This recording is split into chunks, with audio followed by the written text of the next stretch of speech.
지난 시간에 이어 오늘 본문에서도 예수님께서는 제 아들이 장차 큰 고난과 환난을 당하게 될 것이라고 말씀하셨습니다. 미움을 받고 출교를 당하고 심지어 죽임을 당하게 될 것이라고 말씀하십니다. 그래서 그러한 고난을 당할 때 제자들로 하여금 실족하지 않도록 하기 위해서 미리 말씀을 하신다고 하셨습니다. 본문 1절입니다. 내가 이것을 너희에게 이르면 너희로 실족하지 않게 하려 함이니. 그렇습니다. 예수님의 말씀이 있으면, 주님의 말씀을 붙들고 있으면 어떤 고난 가운데서도 실족하지 않게 됩니다. 본문 4절입니다. 오직 너희에게 이 말을 한 것은 너희로 그때를 당하면 내가 너희에게 말한 이것을 기억나게 하려 함이요. 이 일을 당할 때 주님의 말씀이 기억이 나면 어떤 일을 당해도 능히 감당할 수가 있는 것입니다.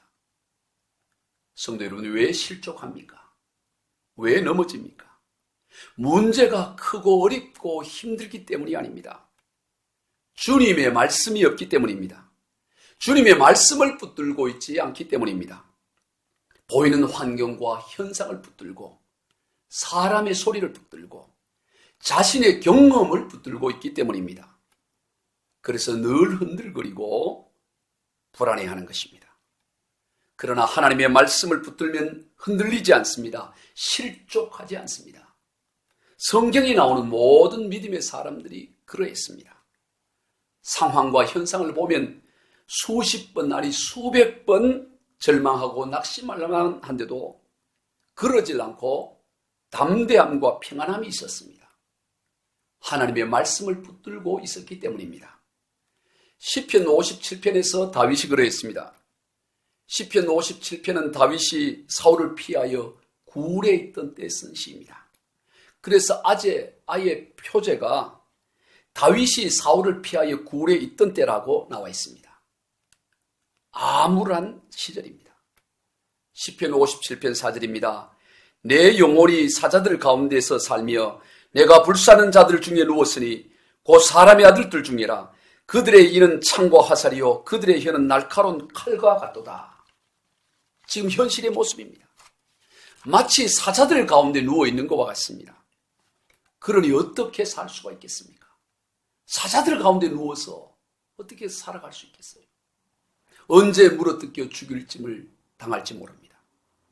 그를 공격하는 사람들의 이는 창과 화살 같고 혀는 날카로운 칼과 같습니다. 견딜 수가 없고 살 수가 없습니다.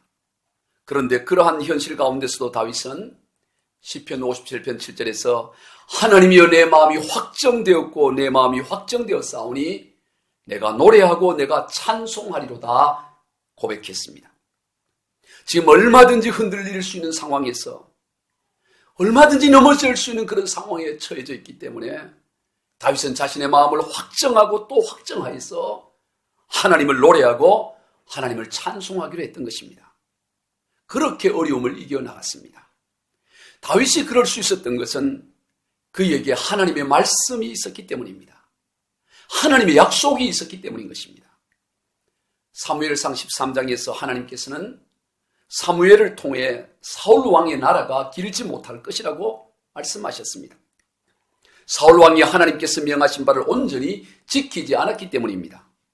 그래서 하나님께서는 사울 왕을 대신하여 하나님의 마음에 맞는 사람을 새로 이스라엘의 왕으로 세우실 것이라고 하셨습니다. 그리고 사무엘상 15장에서 반복해서 그런 말씀을 하십니다. 사무엘상 15장 28절로 29절입니다. 사무엘이 그에게 이르되 여호와께서 오늘 이스라엘 나라를 왕에게서 떼어 왕보다 나은 왕의 이웃에게 주셨나이다. 여기서 왕의 이웃은 바로 다윗을 가리키는 거죠. 이스라엘의 지존자는 거짓이나 변개함이 없으시니 그는 사람이 아니시므로 결코 변개하지 않으심이니이다.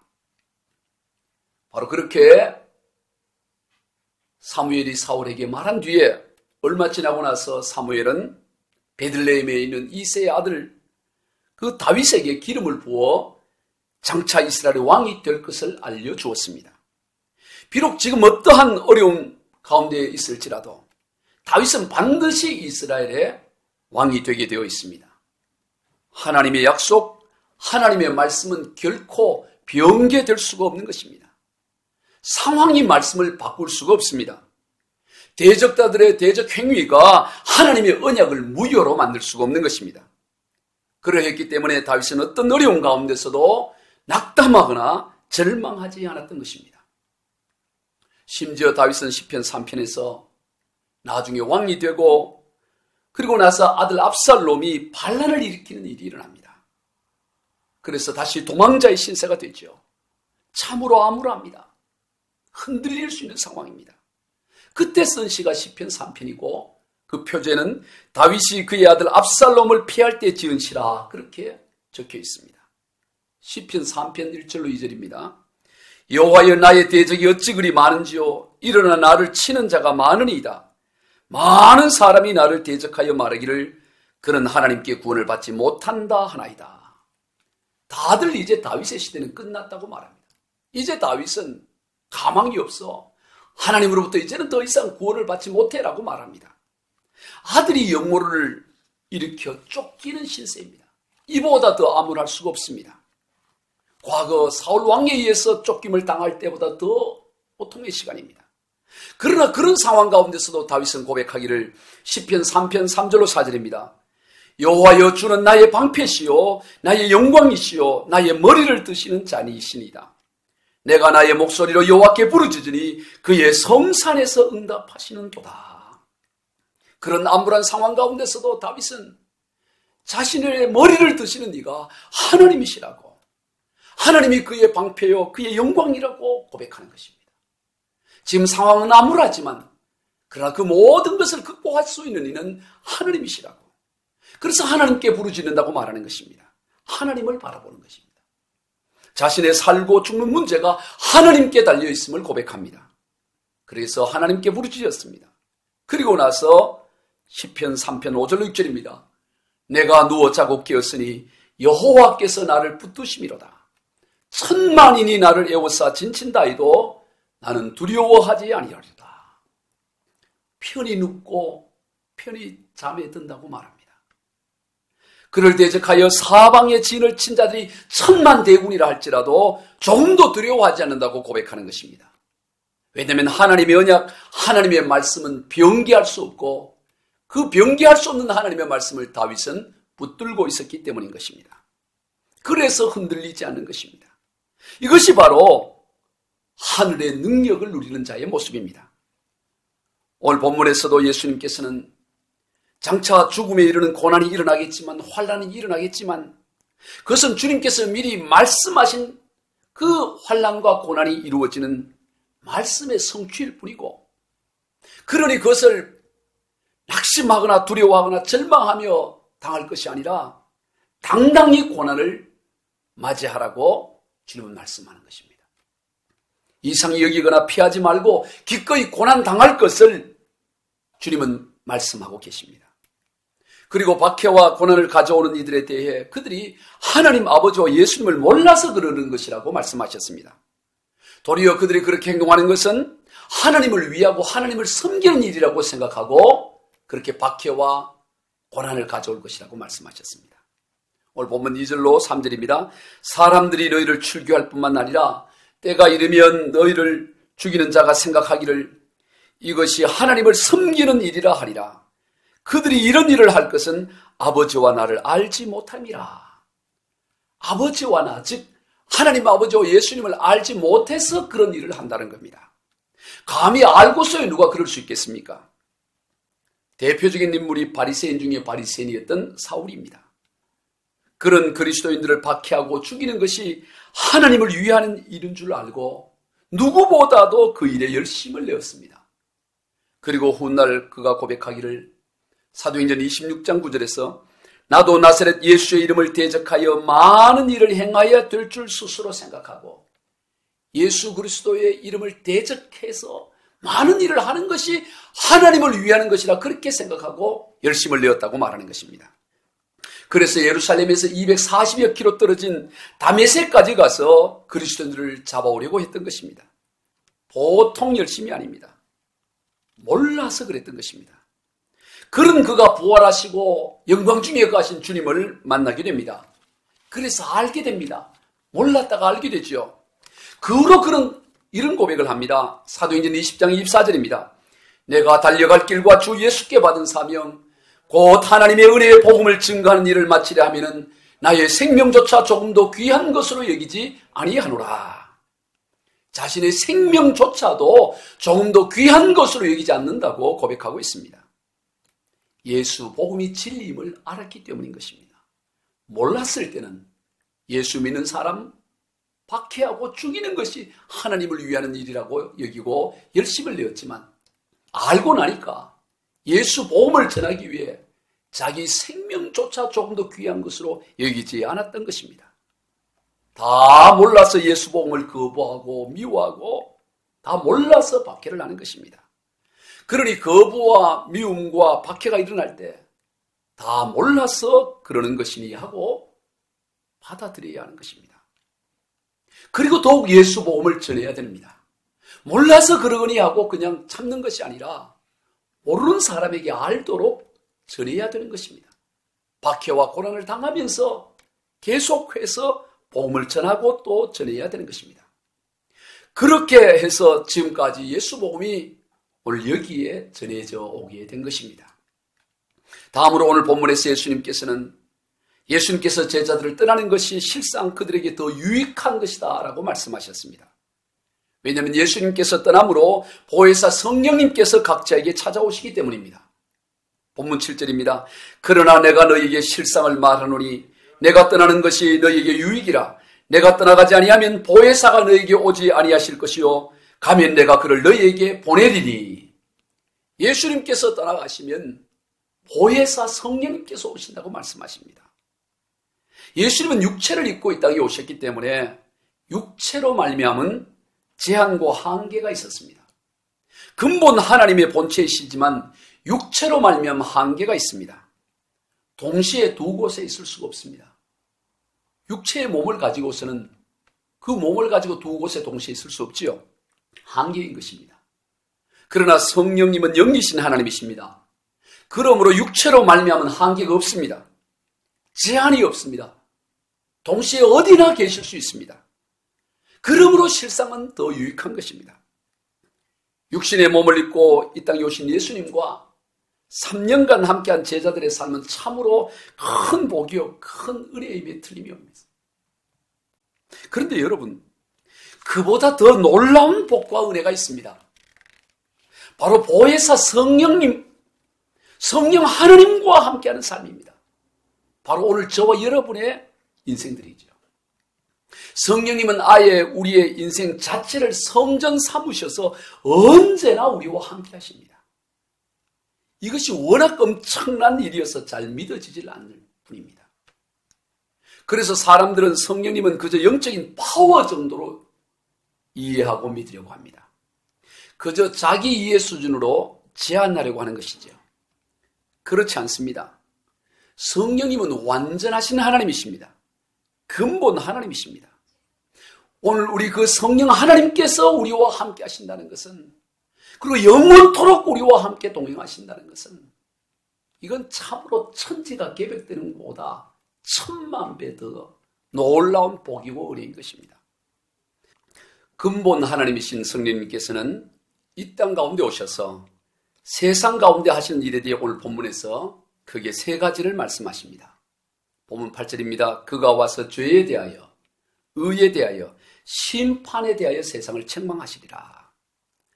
죄와 의와 심판에 대하여 세상을 책망하십니다. 먼저 죄에 대해서입니다. 본문 9절입니다.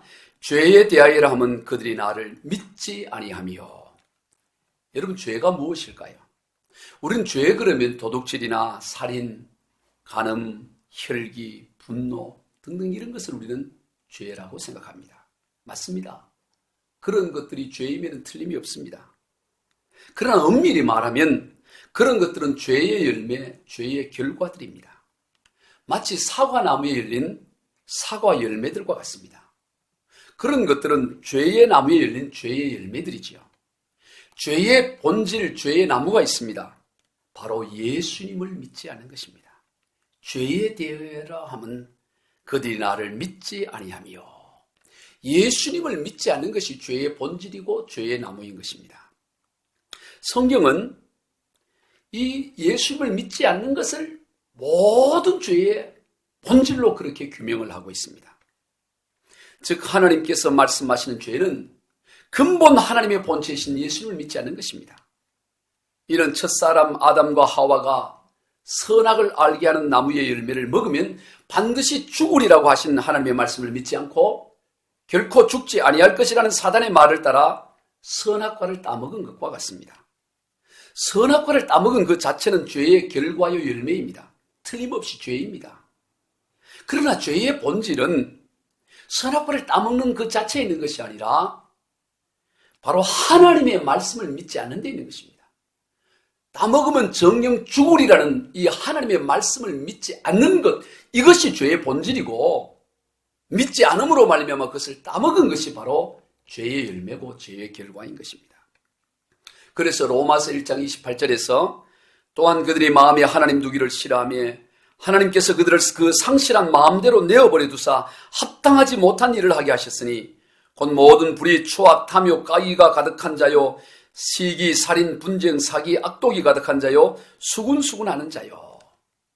이 로마서 1장에서는 바울은 사람들이 그의 마음에 하나님 두기를 싫어함으로 말미암아 그래서 온갖 죄의 열매들이 맺히게 된다고 말씀하는 것입니다.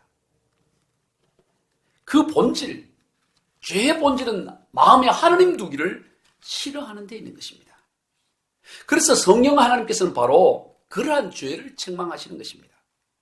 그래서 회개하고 예수님을 믿도록 하게 하십니다. 그것이 성령 하나님께서 이 땅 가운데서 하시는 일들입니다. 오늘 우리 가운데도 마찬가지예요.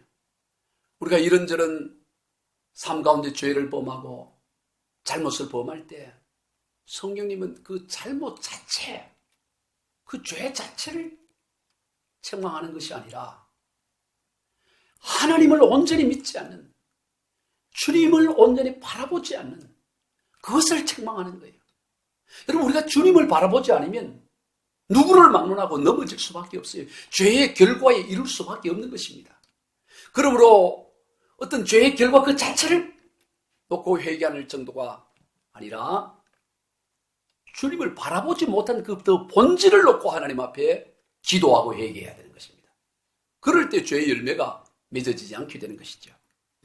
성령은 바로 그렇게 우리로 하여금 책망하게 하고 그래서 온전히 예수님을 바라보고 믿도록 하시는 것입니다. 다음은 의에 대해서입니다. 본문 10절입니다. 의에 대하여 하면 내가 아버지께로 가니 너희가 나를 다시 보지 못하며. 이 본문 10절은 좀 어려운 말씀입니다. 의에 대하여 하면 내가 아버지께로 가니 너희가 나를 다시 보지 못하며. 여러 번 읽어봐도 이게 도대체 무슨 말씀인지 잘 이해가 되지 않을 수 있습니다. 여러분, 예수님이 의롭다라는 것을 어떻게 입증할 수 있을까요?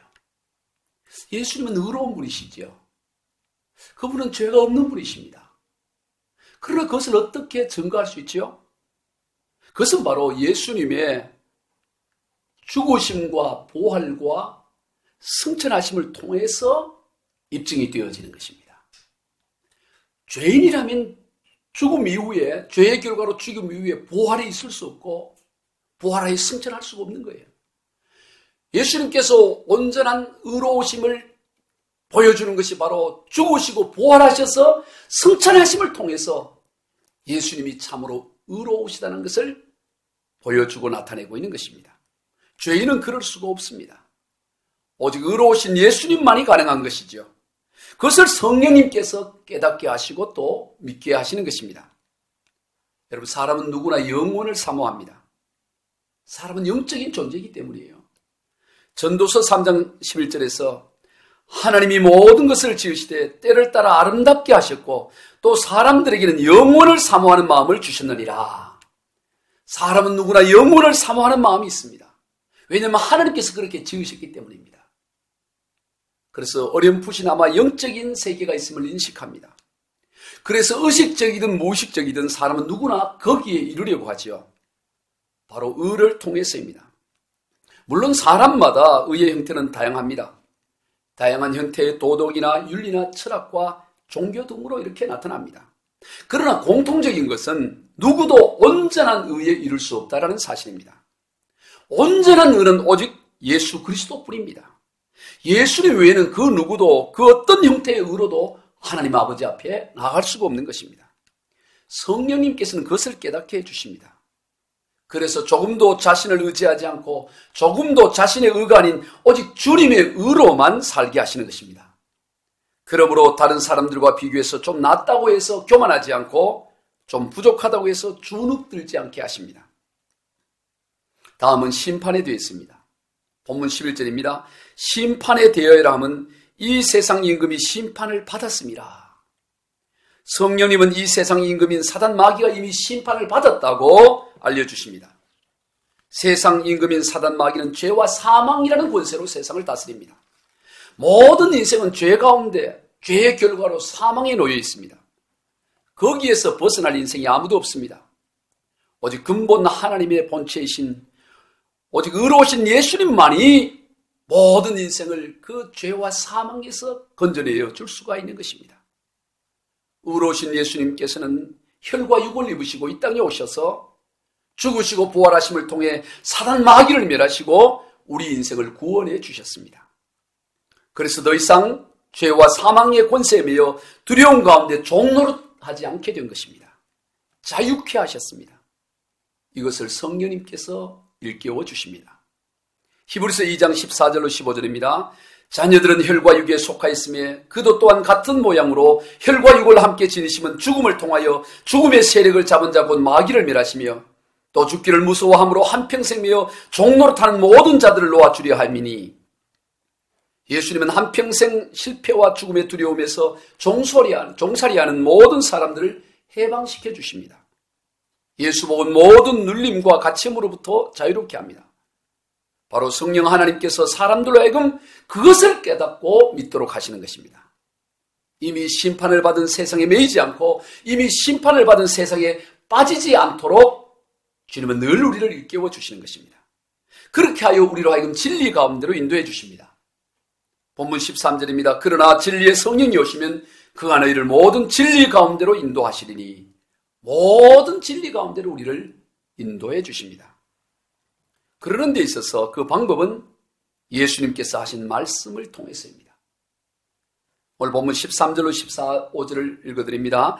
그러나 진리의 성령이 오시면 그가 너희를 모든 진리 가운데로 인도하시리니 그가 스스로 말하지 않고 오직 들은 것을 말하며 장래 일을 너희에게 알리시리라. 그가 내 영광을 나타내리니 내 것을 가지고 너희에게 알리겠습니다. 무릇 아버지께 있는 것은 다 내 것이라. 그러므로 내가 말하기를 그가 내 것을 가지고 너희에게 알리시리라 하였노라. 예수님의 것, 예수님의 말씀, 예수님의 가르침을 통해 우리를 모든 진리 가운데로 인도하십니다. 완벽한 세팅입니다. 그러면 구체적으로 예수님의 말씀, 예수님의 가르침이 무엇일까요? 그것은 바로 성경에 기록된 모든 말씀들입니다. 모든 성경이 다 예수님을 향하고 있고 예수님을 가리키고 있습니다. 요한복음 5장 39절입니다. 너희가 성경에서 영생을 얻을 줄 생각하고 성경을 연구하거니와 이 성경이 곧 내게 대하여 증언하시는 것이라. 성경은 예수님에 대하여 증언하는 것입니다. 성도 여러분, 세상에 감당하지 못할 어려움이 없고 감당하지 못할 고난은 없습니다. 얼마든지 감당할 수 있고 넉넉히 승리할 수가 있습니다. 그러기 위해서는 주님의 말씀이 기억나야 합니다. 여러분, 주님의 말씀이 기억나면 우리는 이길 수가 있습니다. 우리와 함께 하시는 성령님께서는 우리로 하여금 주님의 말씀을 기억나게 하십니다. 그래서 우리로 하여금 이기게 하고 진리 가운데로 이끌어 가게 하십니다. 우리 모두 이 어려운 때를 맞이하여 더욱 성령님의 세밀하신 인도하심을 받아 주님의 말씀으로 승리하시는 저와 여러분이 다 되시길 우리 주 예수 그리스도 이름으로 축원드립니다.